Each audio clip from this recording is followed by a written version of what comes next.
नमस्कार मित्रों, मनस्वी education centre में आपका हार्दिक स्वागत है। आज हम लेकर आए हैं महाराणा प्रताप के जीवन से संबंधित कुछ रोचक जानकारियाँ, तो वीडियो को अंत तक पूरा अवश्य देखें। इस वीडियो में मेरे मित्र ने बहुत ही सुंदर वर्णन किया है महाराणा प्रताप के बारे में। तो शुरू करते हैं हम आज के इस वीडियो को।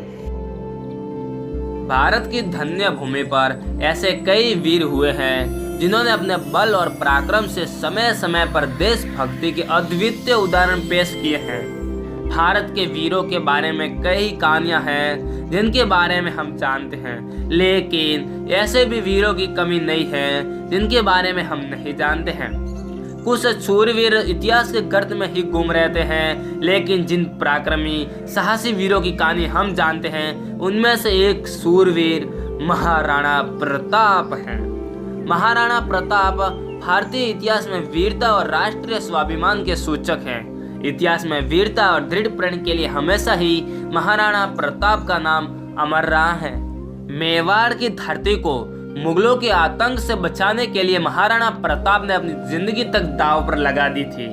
मेवाड़ के राजा उदय सिंह के घर जन्मे उनके ज्येष्ठ पुत्र महाराणा प्रताप को बचपन से ही उच्च कोटि के संस्कार प्रदान किए गए थे। वीरता उनके लहू में थी।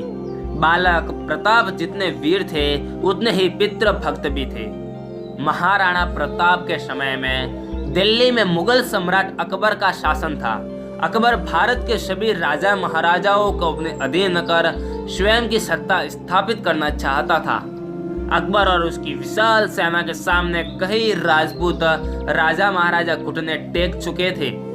महाराणा उदय सिंह ने अपनी मृत्यु से पहले हालांकि अपने छोटे पुत्र को मेवाड़ की गद्दी सौंप दी थी, किंतु राज्यों में लोगों ने यह स्वीकार नहीं किया और उदय सिंह की मृत्यु के बाद महाराणा प्रताप को मेवाड़ की गद्दी पर बैठाया गया।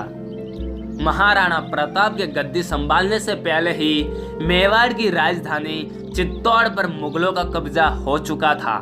गद्दी संभालते ही राणा प्रताप ने मुगलों से संघर्ष की तैयारी शुरू कर दी। राणा प्रताप ने ऐलान किया कि जब तक उनका चित्तौड़ पर दोबारा कब्जा नहीं हो जाता वो सोने और चांदी की थाली का इस्तेमाल नहीं करेंगे और पलंग की जगह जमीन पर घास पर सोएंगे। सामंतों की सलाह पर राणा प्रताप ने उदयपुर छोड़कर कुंभलगढ़ और गोगुंदा की पहाड़ियों को अपना केंद्र बनाया। सामंतों का मानना था उदयपुर में यवन तुर्क आसानी से आक्रमण कर सकते थे। मेवाड़ में रहकर महाराणा प्रताप ने चित्तौड़ के बाहर अकबर की सेनाओं के लिए काफी दिक्कतें खड़ी कर दी थी। 1576 में अकबर ने मेवाड़ जीतने के लिए महाराणा प्रताप से लड़ाई का फैसला किया। कई छोटे मोटे युद्धों के बाद जून 1576 को मुगल बादशाह अकबर और महाराणा प्रताप के बीच एक भयंकर युद्ध लड़ा गया जिसने अकबर और उसकी सेना को हिलाकर रख दिया। यह युद्ध था हल्दी घाटी का ऐतिहासिक युद्ध, जिसमें महाराणा प्रताप का शौर्य और पराक्रम देखते ही बनता था। यह अत्यंत विनाशकारी युद्ध था। इस युद्ध के अंत तक भी कोई हार मानने को तैयार नहीं था और कहा जाता है कि यह युद्ध अनिर्णित ही रहा। इस युद्ध की दास्तान रोंगटे खड़े करने वाली है। हल्दी घाटी के युद्ध में महाराणा प्रताप के पास सैनिकों की संख्या जहां सिर्फ 20,000 थी, वही अकबर के पास 80,000 से भी अधिक सैनिक थे, किंतु फिर भी महाराणा प्रताप सहित उनके सैनिकों का साहस और हौसला देखते बनता था।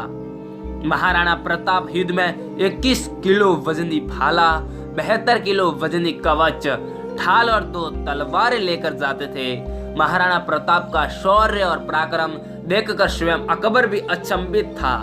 अकबर ने कई बार कई योजनाओं के साथ महाराणा प्रताप के पास युद्ध को समाप्त करने के लिए शांति दूत के साथ कई प्रस्ताव भी भेजे, किंतु महाराणा प्रताप ने सभी प्रस्ताव अस्वीकार कर अपनी धरती का पूर्ण स्वतंत्रता की मांग को लेकर मरते दम तक संघर्ष किया। हल्दी घाटी के युद्ध में महाराणा प्रताप और उनके सैनिकों की वीरता और अदम्य साहस की कहानी तो ऐतिहासिक है ही, इसके साथ ही इतिहास के पन्नों पर देखा जा सकता है महाराणा प्रताप के घोड़े चेतक की स्वामी भक्ति और बहादुरी को भी। जो इस युद्ध का अहम हिस्सा रही है। चेतक महाराणा प्रताप का सबसे प्रिय घोड़ा था, जो बहुत ही बहादुर था। महाराणा प्रताप अपने घोड़े को अपने बेटे की तरह प्यार करते थे। उन्होंने घोड़े को युद्ध के सारे कौशल सिखा दिए थे। हल्दी घाटी के युद्ध में जब महाराणा प्रताप और स्वयं चेतक बुरी तरह से घायल हो गए थे, तो चेतक ने वीरता दिखाते हुए महाराणा प्रताप को अपने पेट पर बैठाकर कई फीट लंबे नाले को लांघकर मुगलों को पीछे छोड़ दिया था। इस घटना के बाद गंभीर रूप से जख्मी होने की वजह से हालांकि चेतक की मृत्यु हो गई थी, चेतक की मृत्यु से महाराणा प्रताप काफी उदास हो गए थे। यहाँ तक कि उन्होंने अपने महल को त्याग कर जंगलों में रहने का निश्चय किया। उन्होंने कई वर्षों तक मेवाड़ के जंगलों में जीवन बिताया। इस बीच अकबर ने काफी प्रयास किया, किंतु वह महाराणा प्रताप को ढूंढकर बंदी नहीं बना पाया। कहा जाता है कि जंगलों में रहकर तैयारी कर महाराणा प्रताप ने मुगलों के कब्जे वाली अपनी काफी भूमि वापस जीत ली थी। 1576 में महाराणा प्रताप को शिकार खेलते समय चोट लगी, जिससे वे उबर नहीं पाए और 19 जनवरी 1597 को 57 वर्ष की उम्र में छावंड में उनका देहांत हो गया। बस आज के लिए इतना ही। अगर वीडियो पसंद आया हो तो प्लीज लाइक, शेयर और कमेंट जरूर करें। जय महाराणा प्रताप, जय राजपूताना, जय हिंद, जय भारत।